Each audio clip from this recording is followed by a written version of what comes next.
কি ব্যাপার? হ্যালো, হ্যাঁ হ্যাঁ হ্যাঁ, আচ্ছা আচ্ছা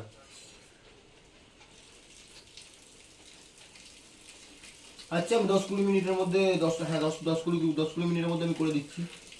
হ্যাঁ হ্যাঁ ঠিক আছে, হ্যাঁ নিশ্চয়ই নিশ্চয়ই।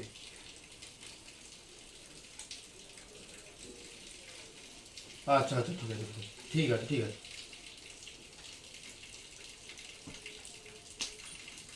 মাথার চাপ ভাই, মানে পাবলিকের ভরসা নেওয়া একটা জ্বালা। পাবলিকের ভরসা নিলে আবার ভিডিও দাও, এই দাও ওই দাও, কি ঝামেলা অশান্তির মধ্যে পড়েছি। আরে যেটা হচ্ছে হোক না, আমার ভিডিও দেওয়ার কি আছে, বুঝি না। এত জ্বালায় না এরা। হ্যালো,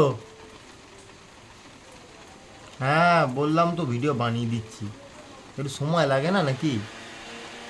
এরকম করলে কিন্তু আমি পারবো না। আর তখন ঘুমাচ্ছিলাম, আমি তখন ঘুম থেকে উঠলাম সদ্য। হ্যাঁ তো কাজ বাজ নেই, কি আর করবো।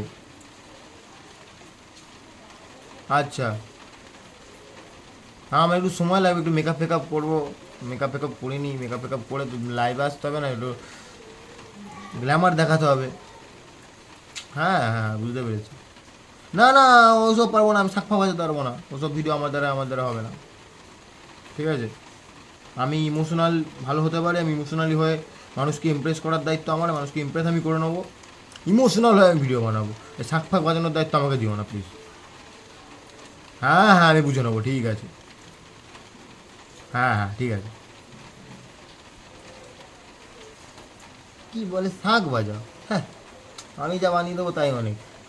মনে হচ্ছে যে আমি বাড়িতে ঠিক করে পৌঁছবো তো, আমি বাড়িতে ঠিক করে পৌঁছতে পারবো তো? কেন হবে বলুন তো? এটা কেন হবে? মাথা উঁচু করে বাঁচবো, মাথা উঁচু করে চলবো।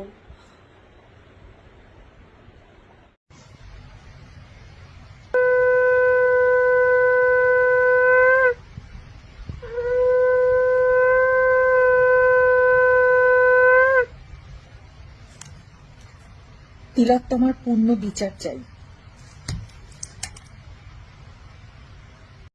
তো এই ছিল কিছু প্রোটেস্ট করা আমাদের জনপ্রিয় অভিনেত্রীদের থেকে।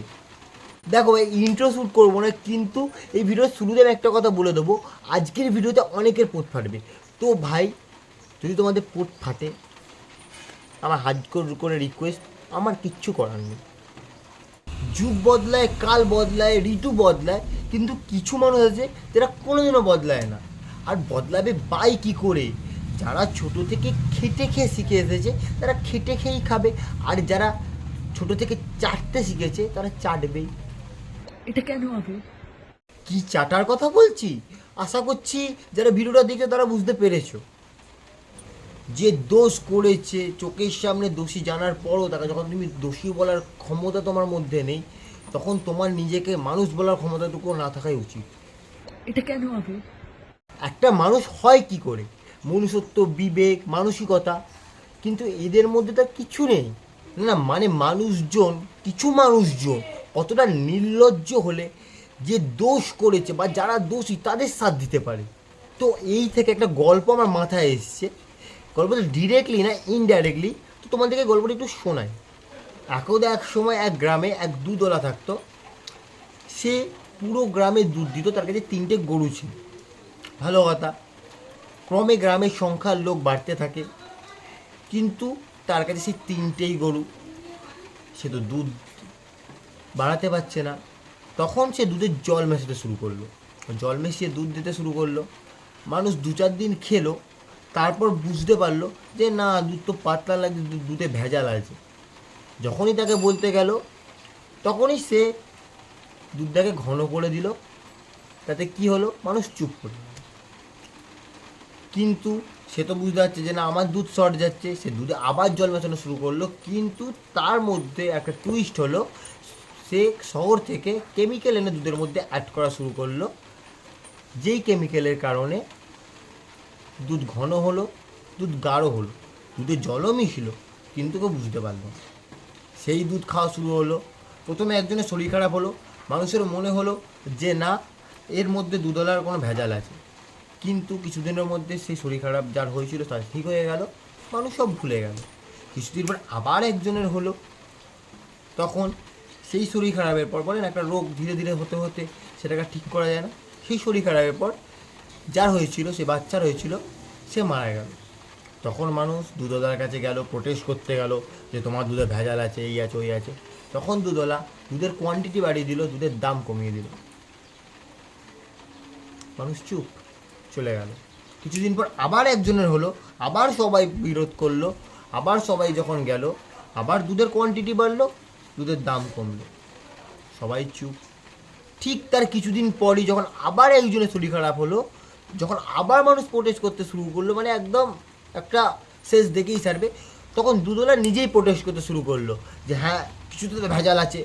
দুধে ভেজাল নেই, কিছুতে তো ভেজাল আছে, যার কারণে এই জিনিসগুলো হচ্ছে। তখন গ্রামের মানুষ বুঝলো যে না, যখন দুধওয়ালাই প্রোটেস্ট করছে, নিশ্চয়ই দুধে ভেজাল নেই, অন্য কিছুতে ভেজাল আছে। কিন্তু এই ক্ষেত্রে জিনিসটা অন্যরকম, কারণ মানুষ এখানে যথেষ্ট পরিমাণে বুঝতে পেরেছে দোষ কার আর এখানে দোষী কারা। আর ভাই, এর থেকে অবাক করা ব্যাপার হলো, এরকম মর্মান্তিক ঘটনা ঘটে যাওয়ার পরও কিছু মানুষ তো কিছু গায়ে আসেনি। মানে কিছু মানুষ তো মানে নর্মাল যেমন দিনকাল যায় তেমনই দিনকাল যাপন করছে। কি হয়েছে? কিছুই তো হয়নি, এমন একটা সিচুয়েশান। কেন তাদের সেরকম মনে হয়েছে? কারণ তাদের বাড়ির তো কারোর সঙ্গে হয়নি, হয়েছে তো অন্য একজনের সঙ্গে। আমাদের কেন গায়ে লাগবে, তাই না? আমাদের তো গায়ে লাগার কথা নয়। আমাদের বাড়ির লোকের সঙ্গে হলে তখন না আমরা রেসপন্সিবিলিটি নেব, তখন না আমরা দেখতে যাব। কিন্তু একটা কথা ভাবছে না তারা, আজ সেই মেয়েটার সঙ্গে হয়েছে, কিন্তু কাল যে তাদের ফ্যামিলির কারোর সঙ্গে হবে না, তার কি কোনো গ্যারান্টি আছে? তার যে হবে না, কেউ কি সেটা দেখে বসে আছে? মাথা উঁচু করে বাঁচবো, মাথা উঁচু করে চলবো।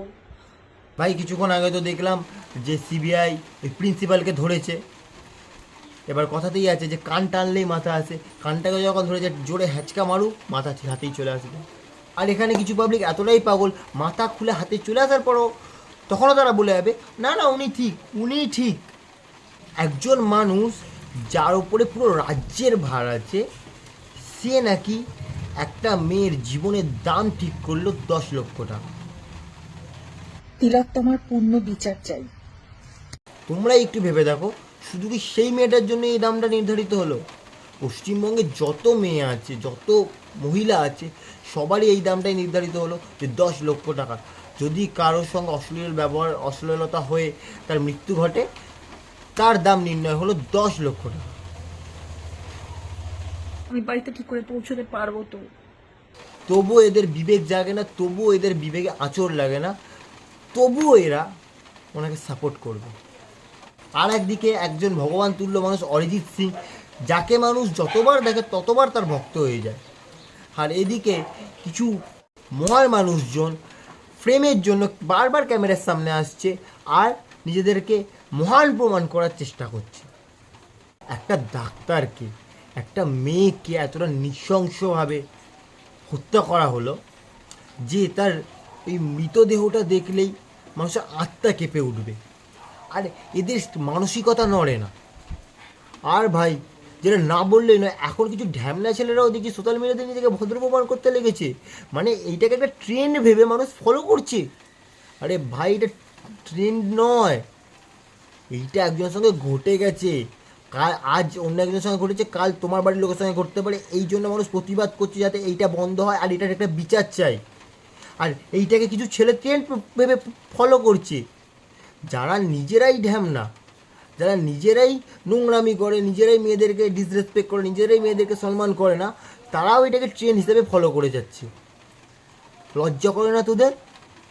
মানে বিবেকেও বাঁধে না না? এর পরেও যাদের টনক নড়ছে না, যারা মানুষ হয়ে মানুষের পাশে দাঁড়াচ্ছে না, যাদের বিবেক জাগছে না, তাদের সিদ্ধারাটা বেঁচে খেয়ে নেওয়া উচিত। কেন হবে বলুন তো? আশা করছি তোমরা সবাই জানো। আর যারা জানো না বা যারা আমার ভিডিও দেখে জানছো, তো তাদের জন্য একটা কথা বলে দিই যে তোমরা এটাকে যদি ট্রেন্ড হিসেবে ফলো করে থাকো তো করো না। আর যদি এটার প্রতিবাদ না করে থাকো, মন থেকে প্রতিবাদ করে যদি থাকতে চাও তো প্রতিবাদ করো। কারণ আগাগোড়াই আমরা জানি যে আমাদের এই সমাজের মধ্যে মেয়েরা সুরক্ষিত নয়, আর তা হবে না কেন, এটার জন্য প্রতিবাদ করো। একটা মেয়ে যাতে রাত্রিবেলা একা রাস্তায় বেরোতে পারে সেটার জন্য প্রতিবাদ করো। একটা মেয়ে যাতে নির্ভয়ে যেখানে ইচ্ছা সেখানে যেতে পারে সেটার জন্য প্রতিবাদ করো। তোমার বাড়ির বোন যাতে পরবর্তীতে রাস্তায় বেরোতে ভয় না পায় সেটার জন্য প্রতিবাদ করো। কোনো মেয়ে যাতে কোনো ছেলের পায়ের তলার মাটি না হয়ে থাকতে পারে সেটার জন্য প্রতিবাদ করো। আর কি কি চাই তোমাদের প্রতিবাদ করার জন্য?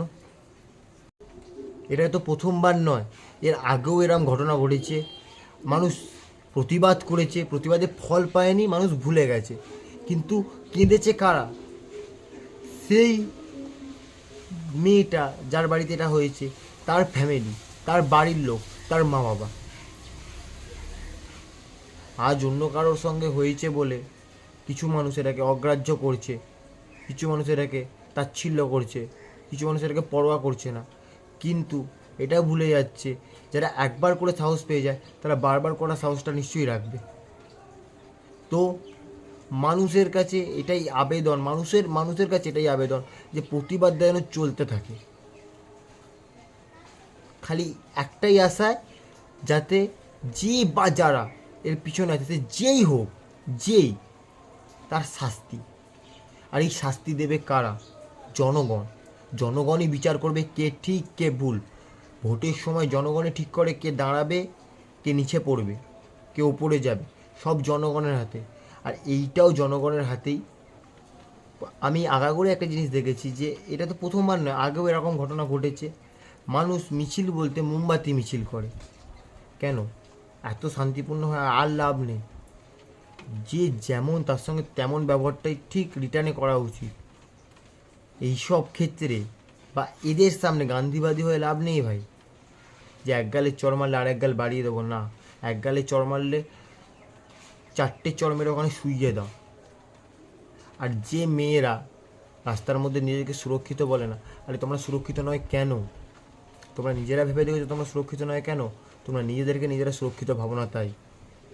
অনেক ক্ষেত্রে, অনেক বাসে ট্রেনে মেয়েদের সঙ্গে অনেক অপব্যবহার, কুব্যবহার করা হয়, যে কারণে অনেক মেয়েরা পাবলিক ভিড় বাসে উঠতে ভয় পায়। কিছু মানুষের জন্য, জাস্ট কিছু মানুষের জন্য। কেন? ব্যাড টাচ করবে, উল্টোপাল্টা জায়গায় হাত দেবে। আচ্ছা, মেয়েদের কাছে আমার একটা কোয়েশ্চেন, যে তোমাদের যখন এই জিনিসগুলো করে তোমরা কিছু করতে পারো না? যে হাতটা দিয়ে তোমাদেরকে ব্যাড টাচ করে, যেইখানে ব্যাড টাচ করে, অন দ্য স্পট সেখানে তোমরা অ্যাকশান নিতে পারো না?